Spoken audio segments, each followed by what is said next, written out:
Welcome, everyone, to the How to Get the Most Out of College podcast. There's a lot of talk about where to go to college, but not nearly enough about how to go to college.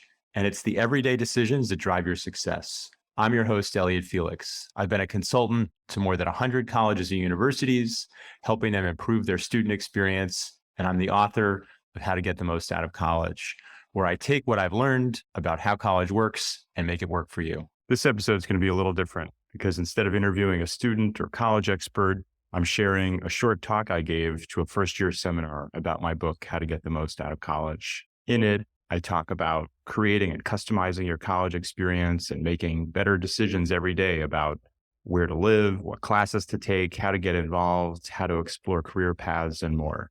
It's ideas that are useful for students and families and people who work at colleges and universities. Hope you enjoy it. Here goes. I'm really excited to be here to talk about how to create your best college experience. To introduce myself, I want to tell some personal stories, starting with pink trash bags. My grandfather was a garbage man in the 50s. And after doing that for a while, he saved up enough to start his own company and buy his own garbage truck. And as a small business owner and as a grandfather, he was always trying to find new and better ways to do things. I think I was like maybe 5 or 6, and I was like struggling to open a banana. And he flipped it around and showed me that you could actually open a banana from the bottom, not the top. And I was like, but that's how he was. That's how he was with everything. He was always like thinking of a better way. And when he started this garbage company, he was really concerned with 2 big things. Like any small business, you have to have enough cash to operate, to stay in business. And you also have to be really efficient with your time. And so he thought up what I think is, this great idea, because mostly what they were doing is picking up people's trash as you go down a street. And he decided he was going to sell his customers the trash bags in advance. So effectively, they were paying for something, a service they hadn't performed yet. So it's like, that's certainly a way to get more cash in the bank and be able to pay your people. And he made the trash bags pink because then, when you're looking down the street, it's very clear whose houses you pick up from and which ones you bypass. And so I always think about that, like, how can I find a better way to do things? I also was so lucky not only to have this amazing grandfather, but an amazing art teacher who taught art, pretty much treated us, even though we were in 6th and 7th grade, like we were college students studying architecture. And he did these amazing projects. Mr. Baida was his name. And he would do things like, okay, today's assignment is the fragile span of sovereign space. And you're thinking, what the heck does that mean? I'm in 6th grade. How am I supposed to figure this out? Or bring in a game board and think about the underlying structure of the game and then turn that into a space.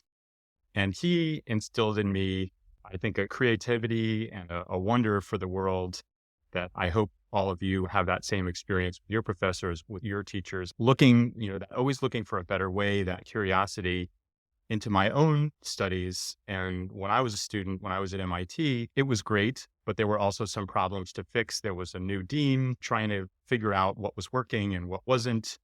And I and some of the other folks on student government got together and we did a survey and we talked to students and we interviewed students and we figured out what were the problems, what were some solutions. And we went to the dean and it was amazing because she said, yeah, I agree with all these. Let's do all these. And so we actually doubled the salaries of teaching assistants. We adjusted the schedule grid so we could take classes in other departments more easily. And I think most importantly, we celebrated the thesis project as like really this culmination of a year of work, which used to be, you present for half an hour and then it goes away, but we turned it into this real day-long celebration. And there was a show after and a reception. We brought in outside critics, outside people. And in an interesting way, that project became my career, talking to students, doing surveys, interviewing people, conducting research, figuring out how to improve student experience. That's what I do every day. And I feel really lucky to have done that with now more than 100 colleges and universities, helping them improve the spaces that students learn and live in, the technology they use, the support services, whether it's in a library or IT or career services you all rely on. And in that work, I've seen how sometimes students may struggle to find a sense of belonging, to feel like you're part of a community, to get the support you need, or take advantage of everything that a college offers, or make those connections, see those connections between what you're doing in a class and what might be your career. And so that's why I wrote How to Get the Most Out of College, to help you all do that and solve for that, and to bring this curiosity, this search for a better way, this desire to help students improve their experience right directly into your hands and onto your screens, let's say. And I think to do that, what it means is we have to shift some of our attention. We spend a lot of time thinking about where to go to college, and then we get there and we don't spend as much time thinking about how to go to college. And it's the everyday decisions you make that really determine your success. And the good news is you don't have to guess at many of these. There's decades of research you can use. And that's what I tried to pull together in my book, not only my experience working with lots and lots of colleges and universities, but hundreds of studies on what helps students succeed. So for instance, maybe you're doing a project for class. If you can make that class project helping a local community group, let's say a local nonprofit, maybe it's your illustration class or your product design class, and you can do it on behalf of a community group, not only do you make an impact in your community, not only do you make a difference, studies show you actually get hired faster and you get paid more, because now you have this, not only this passion, but this portfolio, getting involved, whether it's a club, an activity, your campus job.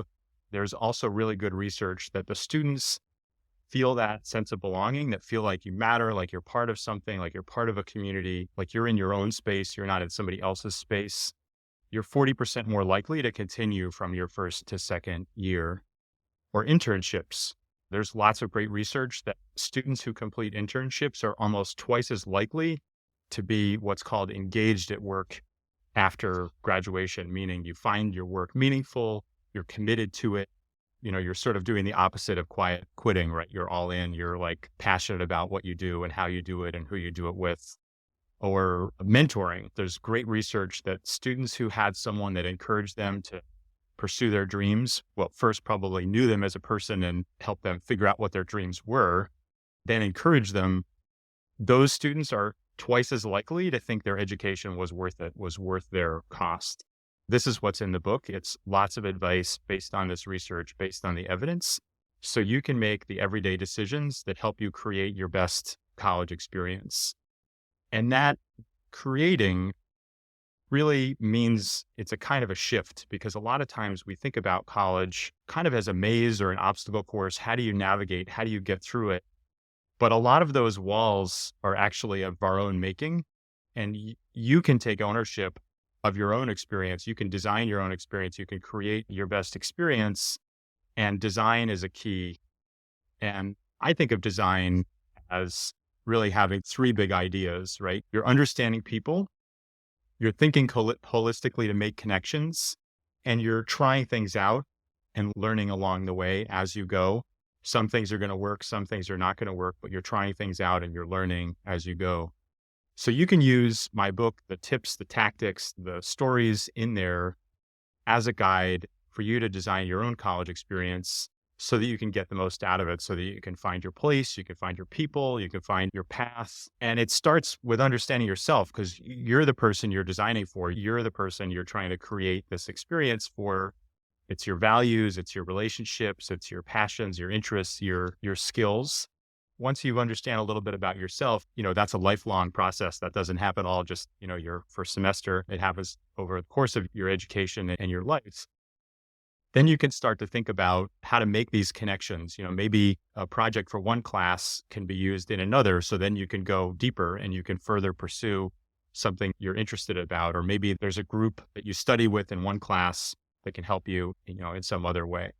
So you're making connections and you're thinking about different aspects of college. The second part of the book is helping you think about your classes, your relationships, the support services you use, like tech support, writing, tutoring, career advising, the technology you use, the campus you're in and on. And then the third section is specific advice for different identities that, of course, intersect and overlap. Maybe you're a first-gen student, an LGBTQ plus student, a student with disabilities.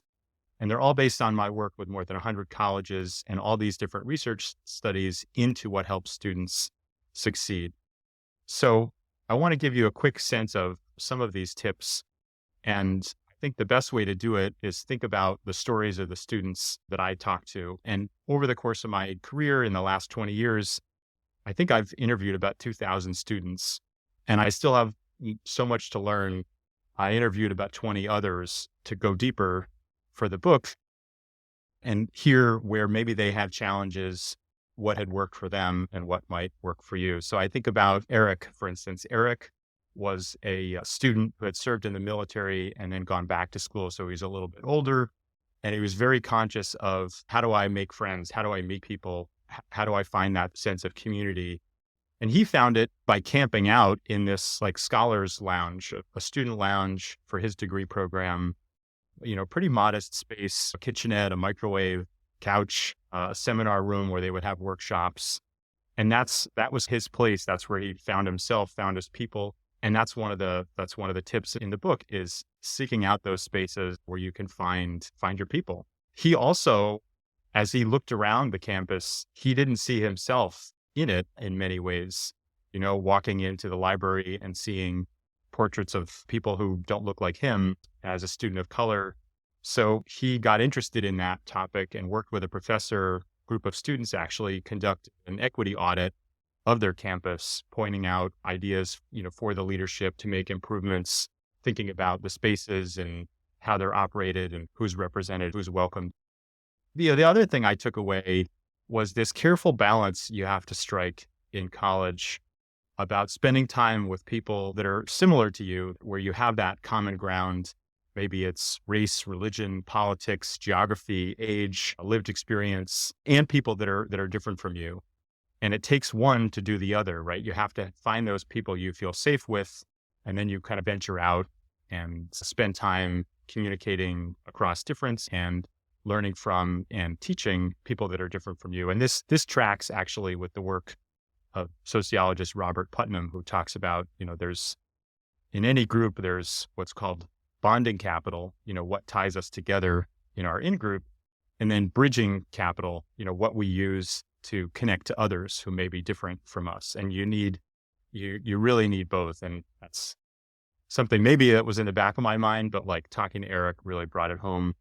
I also talked to a student named Beth, I'll call her Beth, and she was really big on affirmations and what you might hear of as the growth mindset, right? Where when you fail, you see that's an opportunity to learn. That's not because you're lacking some skill or you're predetermined, to fail. It's just a chance to learn. Didn't work this time, but maybe it will the next time, and you'll get something out of it. So she would have this affirmation she would tell herself every morning.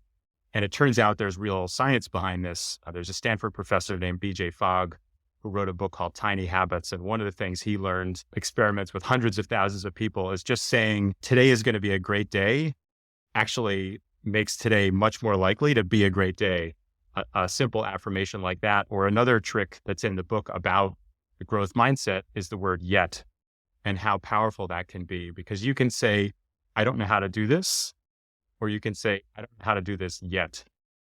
And it makes a world of difference, because then you're thinking about how you figure out how to do that, who can help you. Beth also talked about how when you're trying to find your people and you're trying to get involved, it's not about fitting in. Fitting in is the wrong expression. It's the wrong approach, because then you're changing who you are to be part of something. And really, you want to find a group of people that accepts you for who you are, that doesn't want to change who you are, right? It's not about turning a square peg into a round hole. It's about a group that, that accepts and appreciates you. And the last point she made, which is also a tip in the book, is really understanding and being aware of pressure that might come from your family. She was a first-gen student, so every time she talked to her family, it was like her whole family was going to college with her. And that was a lot of extra pressure. It can apply to all students, whether you're first gen or not, that you can get this pressure from your family, and you have to remember you're doing it for yourself, and your family is there to support you, to advise you. You really have to focus on your own experience. Otherwise, that pressure can really be overwhelming. And the last student I'll talk about is one I'll call Fred. Fred made this amazing point about connecting with peer mentors because, like I was mentioning, spending time with people that are similar to you is great. That helps you feel like you're not alone. You realize, oh, everybody's going through this. Like everybody's struggling to find a friend or everybody's struggling with this class. Turns out this is hard stuff. But, what you also want to connect with people that know more and different things than you. Maybe they're a year ahead of you. Maybe they're peer mentors, peer advisors. They've been through it before. They can give you guidance. So he was very big on peer mentors. That's a tip in the book. The other is about using all the support services that colleges provide, because there is really so much, and so much of it goes unused. People don't talk to their advisor. They don't go to career services.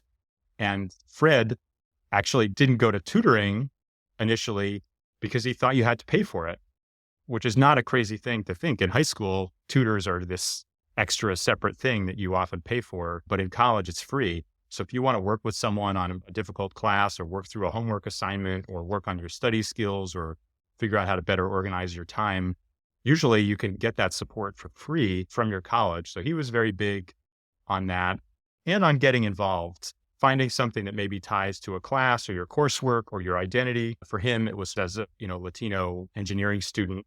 So he found community through that group. And the point is to put yourself out there, to get involved, to find that community, to find that connection.